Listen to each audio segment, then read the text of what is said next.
kept coming at me. Because at that time I was trying to run the other direction. It sounds like it, all these excuses that you made. Oh wow. So that it's a little bit sort of like our character, because when she ended up meeting her husband, it was sort of like a serious connection. Definitely knew that this is somebody that you want to connect with. But of course, we know that everybody has their own flaws and things like that. So she finds that out, of course, with him. But she had the same mentality of sticking and stay. When we get in this is for the long haul. We're not coming in here to play and all this stuff like that. Right. Do you find in our society that that is something that people still hold on to now? Or do they have a different concept when they come together for marriage? No, now today, I think the concept that I see going on is they're not willing to fight for the marriage. They're not willing to fight for the relationship. They're not willing to fight for the friendship because they make it so easy to jump out. Yeah. And it's like you have an argument. Oh, he's not the one for me, and then you take off running, or you take off and say, I don't need this relationship. I'm ready to go, and they just break up and they leave. And it seems like it's so easy for them to just start again. But as you start again, it's the same pattern. It keeps going and going and going. And so then you have all of these broken relationships along the way. And then how do you fix that if there's 5, 6, 7 broken relationships? And then you say, well, he's here. This man is wanting me. I want to get married. And you get to a point where you get married and then you do it again because you haven't fixed the pattern.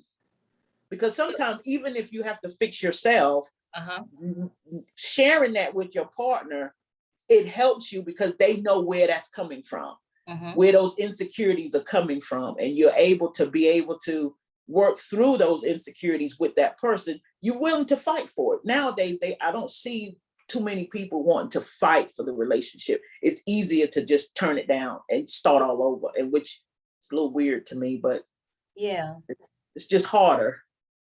So how, in your overall opinion, and yours too, Anthony, how can they repair all those relationships or repair the area that's sort of broken within them so that they won't continue to repeat that pattern? Because I think we all know of people who repeat patterns that continues doing the same thing over and over again. They say that's insanity when you keep doing the same thing over and over again, then you're going to get a different result. But yet we find that it's a commonality. More so than not, more people are in the same process of doing it over and over again. What can we do with that?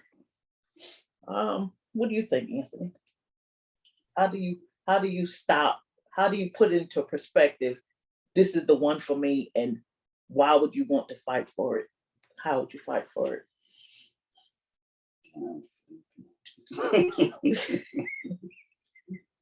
He's getting stuck over here.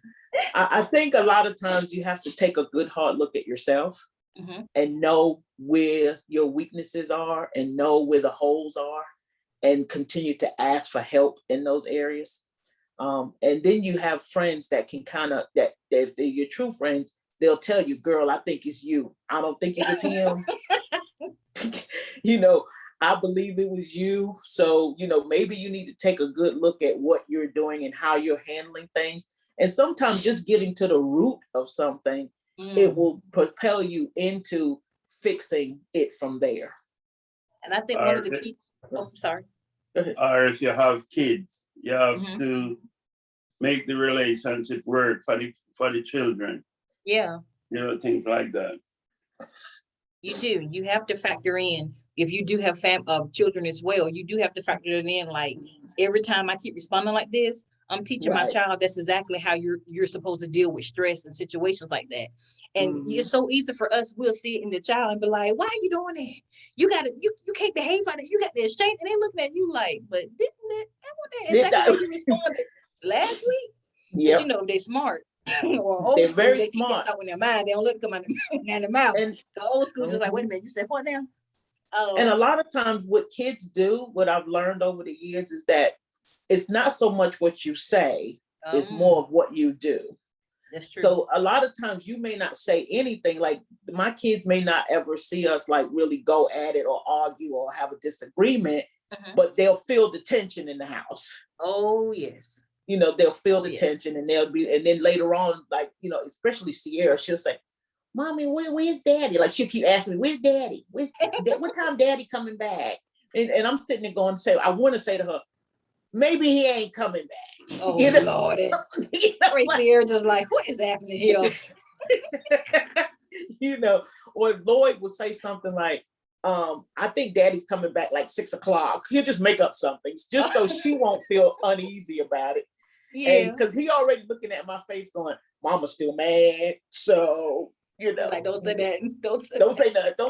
Don't say nothing. So, you know, they kind of, it's more or less what you do more than what you say, because they'll pick up on just the atmosphere in the house, the tension in the house, and the mood in the house. And a lot of times you don't have to say anything. They'll just know that something is wrong. And you just have to learn how to fix those things. And, you know, and everybody is not perfect. And if you go into a relationship thinking, this is my perfect man, this is my perfect woman, and we're not going to have any issues and nothing is going to ever be wrong, you already going in it wrong, because everybody has something that they're dealing with.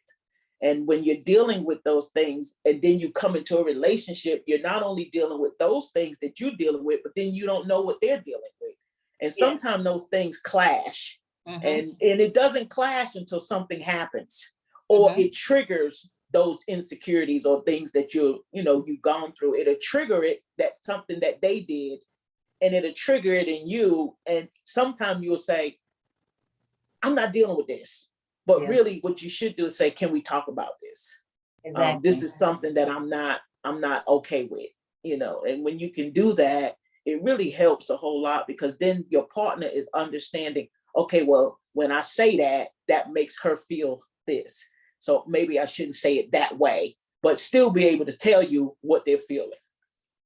Yeah, I think that the communication aspect is something huge that you talked about that I do have down. That is with every relationship form, whether it's with your children, as we talked about, with your spouse, with your coworkers. Communication is key. But a good number of us don't have the skill set, if you will, to actually effectively communicate that. That's true. That's why it comes out in attitudes, or that's why it come out with like, I'm leaving and I'll deal with it whenever. You sort of push it in the back burner until it's so much build up that now it's pushing you down. It's pushing you back beyond there. Right.